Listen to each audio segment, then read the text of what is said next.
So I recently lost my husband of 7 years to pancreatic cancer.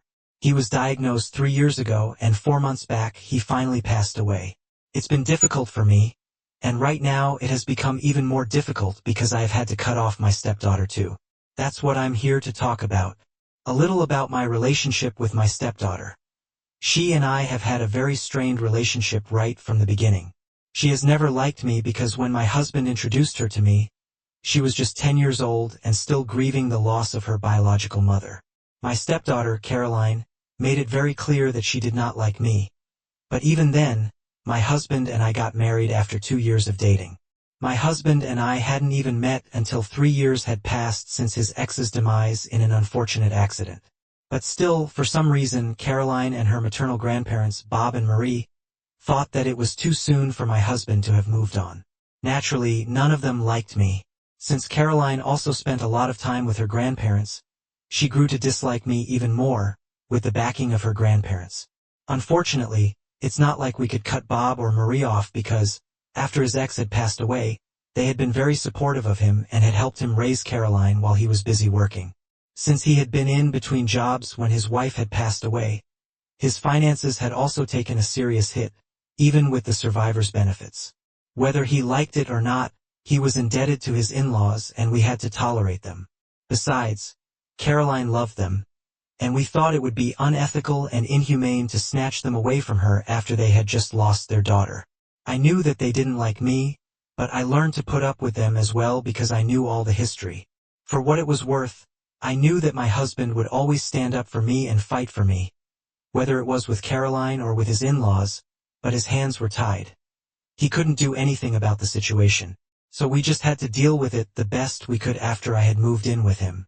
After I had moved in with him, I had pretty much started fulfilling all the duties that a mother has, but Caroline was just never grateful for it. I tried my best to be understanding because I knew that she was going through a lot. These were new changes that she was experiencing, and obviously for a child, it was very difficult for her to deal with all this emotionally. Plus, on top of that, she had grandparents who were drilling it into her head that I was not a good person and that her father was wrong for moving on so quickly. I basically overlooked her behavior just because she was a child going through stuff, but as she grew older, it became more and more difficult for me to tolerate it.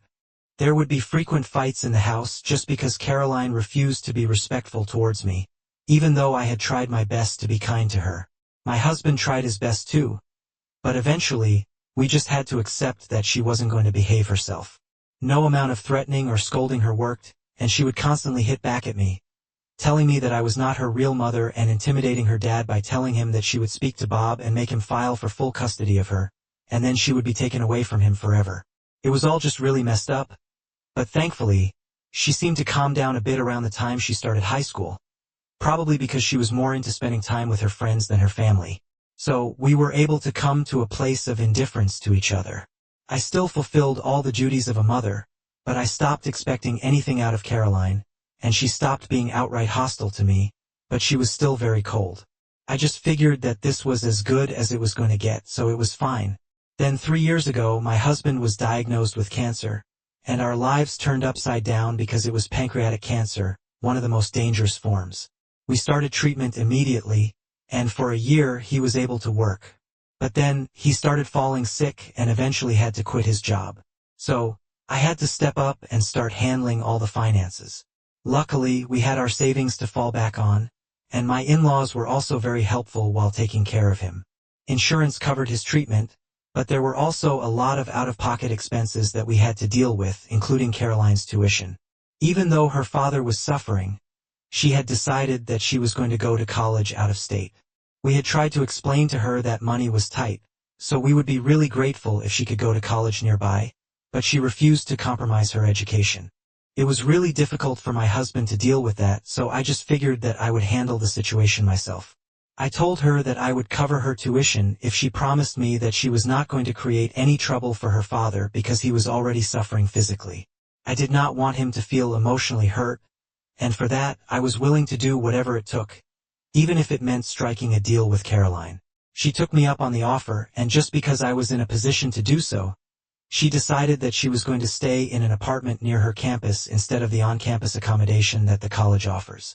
This way, she wouldn't have to deal with all the rules and stuff and would be able to do whatever she wanted. After a lot of arguing and fighting, I finally gave in because I just didn't have the energy to deal with this drama. Thankfully, she held up her end of the deal as well.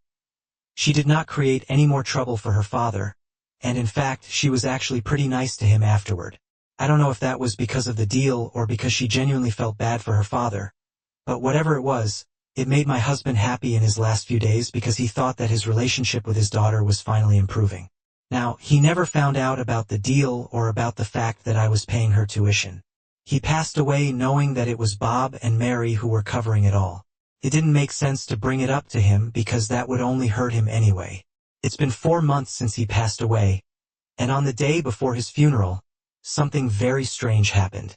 Caroline had flown down here when his health started declining rapidly, and we figured that he was going to pass away anytime soon, so she could be there beside him in his last moments.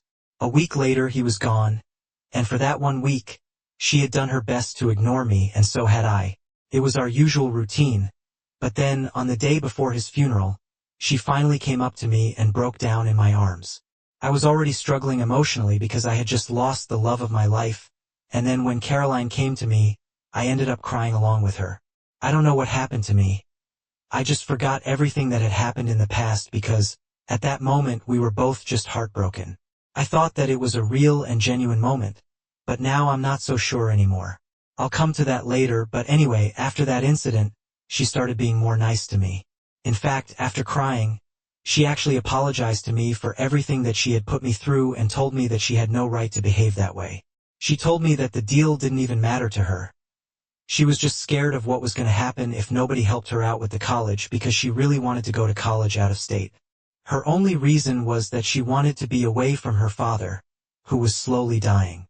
She acknowledged the fact that she had been punishing me for something that was out of my control and told me that recently it had become even worse because she had been hurt, confused, and angry about everything that she was going through because she was about to lose a second parent and become an orphan.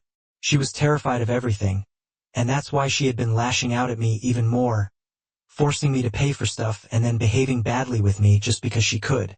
I tried to understand where she was coming from, and I told her that from now onwards we could at least try to be friends. I told her that I was never trying to take the place of her mother. I never even would be able to. But the least we could do for each other was be good to one another because that's what my husband would have wanted. After that, she actually started changing her behavior. She was here for about 3 weeks after her dad's funeral because she went back to college. We have stayed in touch, and she flies back here every alternate weekend so she can meet me and I don't get too lonely.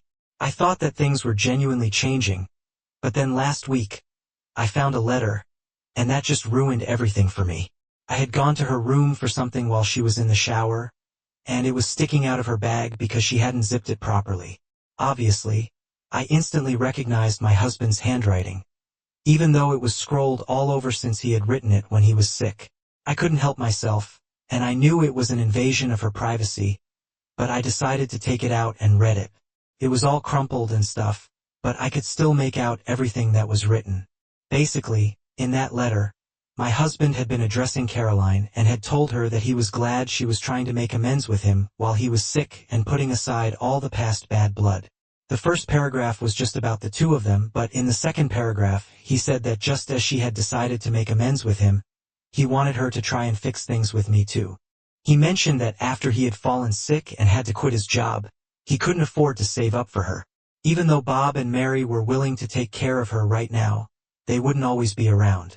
Ultimately, she would need somebody to count on, and she couldn't just burn all her bridges and expect people to be there for her.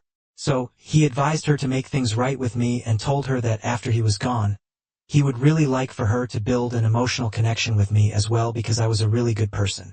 While all of that was pretty sweet of him to say, the only problem that I could see with the letter was that this particular paragraph about me had been very difficult to read because of the angry crosses all over it.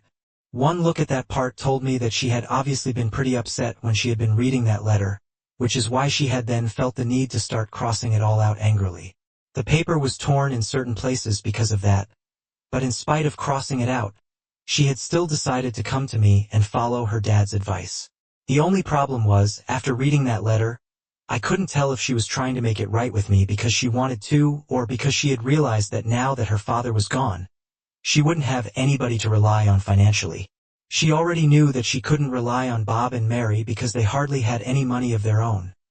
They were both just all bark and no bite. But my husband didn't know that, which is why he had mentioned them in his letter. My in-laws, kind-hearted as they are, definitely cannot afford to take care of anybody in the future because they've already spent a lot of money, and I'm very grateful to them for it. But their finances have also taken a serious hit. They're both retired, so I'm guessing that doesn't help either.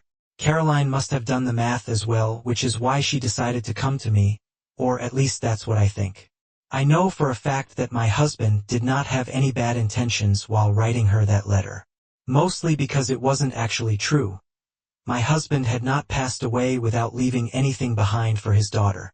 We had a joint will, and the contents are going to be disclosed to the beneficiaries once both of us pass away. I'm still around, luckily, so Caroline has no idea that my husband still has some money put aside for her. That had been left over after paying off all the other expenses. It's not an insane amount, but it's still something significant. Along with her mother's jewelry, I've also left some stuff for her in the will. But that's just because I don't have anybody else to leave it to. Since my parents and I are not particularly close, I don't have any siblings, and neither am I close to any of my friends. But Caroline has no idea about any of that. She thinks that her father left her nothing, and after I read that letter, I figured that that was the reason why she was being so nice to me all of a sudden. The timing was pretty suspicious because I was sure that she must have received that letter from her father shortly after he passed away. Knowing my husband, he probably had his lawyer pass it on to her to attempt to drive her to me, and then we could make things work between us. But the angry cross marks all over just that one paragraph. That's what just ruined it for me. And after she came out of the shower, I confronted her about it. I told her that I wasn't comfortable with her staying with me anymore and that I wanted her to leave right then. She was very confused for a second, but then I showed her the letter that I had found, and she started explaining that when the lawyer had handed over that letter, she had just been extremely upset. She was horrified that she would have to rely on me for money forever because her father hadn't left her anything, and for that, she would have to make it up to me. But with time, she came to terms with it and decided to make things right with me. That's why she had approached me the day before the funeral. She acknowledged the fact that initially, she had been trying to get on my good side because of the money. But now, she has genuinely developed a connection with me and felt sorry about everything that she had done. So, she begged me not to kick her out. However, I told her that I needed some time to think about things, because what I had found out was a bit shocking for me. I needed some time to process things. So I told her that I wanted her to stay with Bob and Mary until her flight the next day. She started crying and telling me that she really didn't want to leave me, that she was honestly sorry about everything. But obviously, after everything that had happened in the past, it's very difficult for me to trust her. I felt really betrayed all of a sudden, and I told her that I needed time. I couldn't argue with her because that letter had really thrown everything off for me. So, after a little while, when I didn't reply to her while she was crying, she decided to pack her things and leave. But she hasn't stopped trying to contact me, even though she has gone back to college. The reason is that I figured out a very simple way to find out whether she was trying to make things right with me just for the money or because she actually wanted to. I took 2 days to think about what I wanted to do, and then I responded to her, telling her that I was ready to forgive her. But from now onwards, she would have to arrange her own money to pay for her tuition and rent. To put it simply, I was cutting off her funds, and it was basically a test. So far, she hasn't been doing well because she's been begging me not to do this to her, even though it's not even that bad. She just has 2 more years to go before she gets her degree. So, unlike most students, she's not even going to have to cover her own tuition for 4 years. A lot of people work their way through college. It's possible if they really try hard. And if she wants to, she can put in that hard work and prove to me that she's not trying to make things right with me just for the money. She still has no idea that her dad hadn't been telling her the truth in that letter. And I don't plan on telling her anytime soon. But after receiving almost 1,000 messages from her in the span of the past week, I've started to doubt myself. She's been trying to tell me that she honestly doesn't care about the money, But she also needs me to cover her tuition because she's already been pretty stressed out after her dad passed away. She can't take on the additional stress of covering her own tuition and rent and working through college right now. I don't know what to think. I've also been thinking about how manipulative what I'm doing right now is.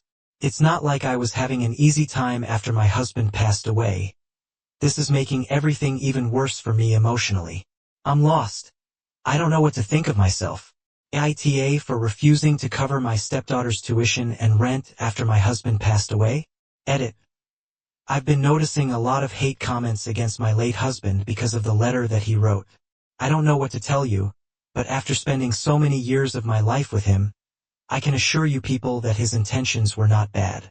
Yes, he did make it sound like Caroline should just make it up to me because I have the money to take care of her, and Bob and Mary won't be around forever.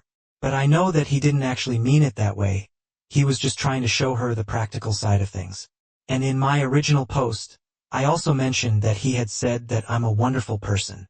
He did tell her to try and build an emotional connection with me as well, but he knows that she's a practical person, which is why he highlighted the bit about the money.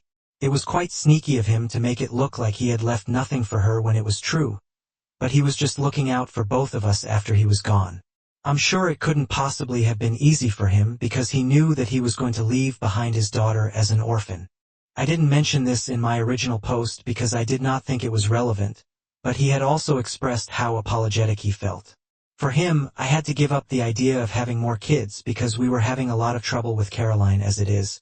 To be honest, I didn't mind the idea of not having more kids.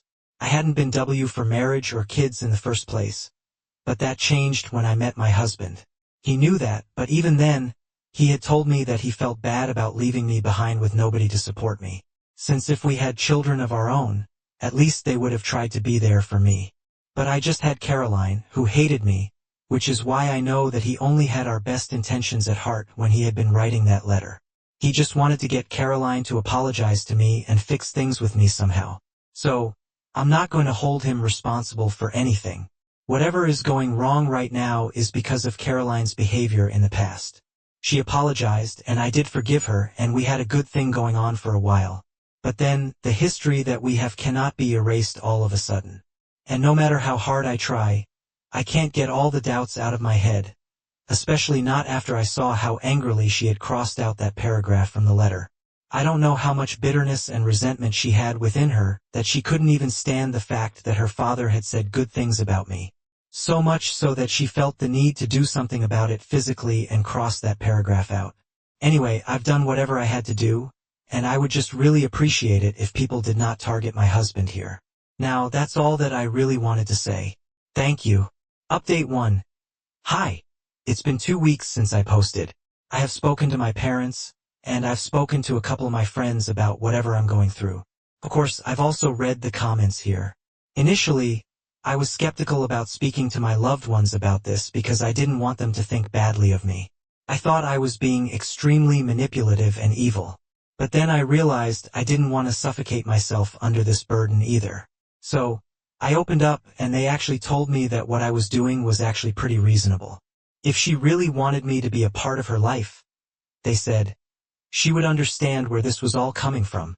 She would get that in the past she has been nothing but horrible to me, even up until recently. So naturally, it's not that easy for me to forget about everything and start again. And that letter especially, she never told me about it either. Obviously, she had been very upset when she had read that. So, without doing all of this, there is really no way for me to know if she's being genuine with her apology and her behavior or if it's just because she wants financial support from me. My parents and friends told me that I needed to stick to my guns, so that's what I did. I reached out to her and told her that I was really sorry that this had turned out this way, but I was not changing my mind. Now, if she really wanted me in her life and to make amends, she would have to work her way through college like everyone else does, or she could just take out a student loan with someone's help. Either way, she would be looking out for herself. Now, if she wanted to, I was ready to be there for her emotionally and support her like that. But financially, I was not going to be doing anything for her. If she was ready to accept that, that would be great. And if not, well, then I would know where I stood with her. I sent that message to her after a lot of deliberation, and it's been 5 days since then. I haven't heard back from her. She's supposed to fly back here this weekend, and I'm the one who usually gets the flight tickets. But this time I haven't done that. Let's see if she bothers coming back this time to speak to me or not. That is going to decide the future of our relationship. I know she has some money of her own. She gets an allowance from Bob and Mary. It's the bare minimum that they do for her. It's not much, but I know that she saves anyway. Let's see what happens after this. So, she did come back home and paid for the flight ticket herself as well.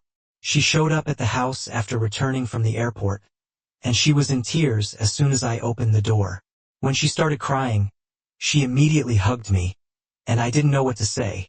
I felt pretty emotional too, because of course this has been a really difficult time for all of us. Losing my husband has been hard on everyone involved, especially the two of us. So I decided to let her in. Even though I had made up my mind that I was not going to let her talk me into going back on my word, I thought that at least I would give her a chance to speak to me. So we sat together and spoke our hearts out. She told me that for the past 5 days, she had just been thinking about how to talk to me, because she knew for a fact that what I was doing was not that unreasonable. In fact, the fact that I had even forgiven her in the first place was shocking after how badly she had treated me all these years. It was normal for me to be suspicious of her.